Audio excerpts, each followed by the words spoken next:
A teenager is sharing her moving journey with alopecia in a new book. Aziza Shuler joins us here in the studio with more on this teen's uplifting story as someone with alopecia herself. Aziza? Yeah, that's right. So my journey with alopecia is something I've been very open with over the past few years. Simply put, it's an autoimmune disease that attacks your hair follicles, causing it to fall out. Now, everyone who deals with alopecia has their own hair journey. It can be emotional for sure, but it can also be empowering. And I got to see that firsthand in a teenager who wrote a book about it and shows us that she's not only dealing with it, but she's conquering it. So this is a quilt that you made. Yeah.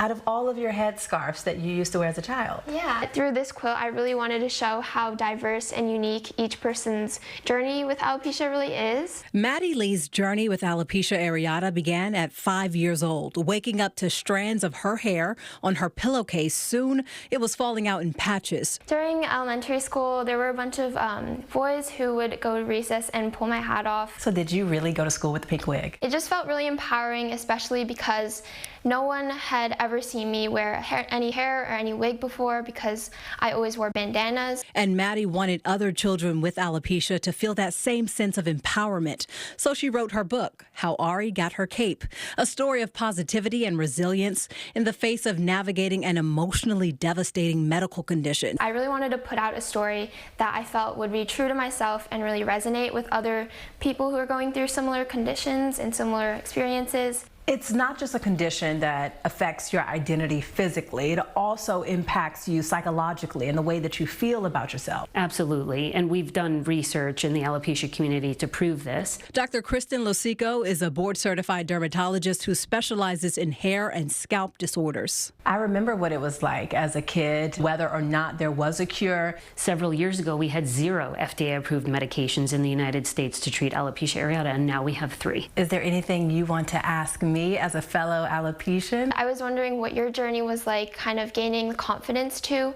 put yourself out there. I think it was very difficult to put myself out there and uncover myself as a bald woman. Set your own beauty standards. Yeah. Know who you are when you look in the mirror and embrace it. Thank you so much, Maddie. Thank you.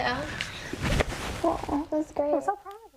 And proceeds from the book go to the Alopecia Justice League, co-founded by Maddie and her sister Allie, who also has alopecia.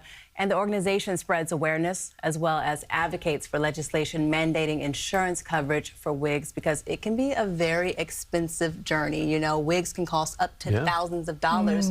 And if it's mandated or you feel comfortable wearing it, then that is a medical requirement. Yeah, brave young lady. Very obviously. brave. And has it been, did she mention, beneficial for her to have a sister going through the same thing, to have someone under the same roof that could kind of commiserate and discuss the highs and the lows? It's so interesting because the story is a reflection of their life.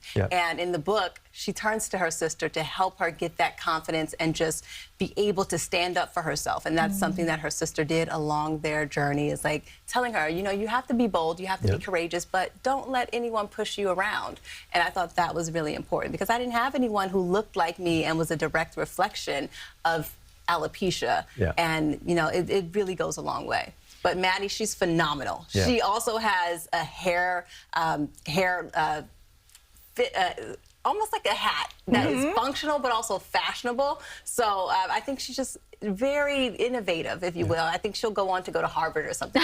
They say we write our own story. She's actually doing it at a very young age. She is. So. And I just have to say to you, Aziza, I think so many people really look up to you. And, you know, I think she does, and so many people who have not, you know, been able to take their wigs off yet. So. Right. I wasn't as bold as she is now, but looking at her, I'm sure other little girls will have that same confidence and feel compelled to do it on their own time. Don't sell yourself short. Aziza, thank you. That was awesome. Thank you. All right.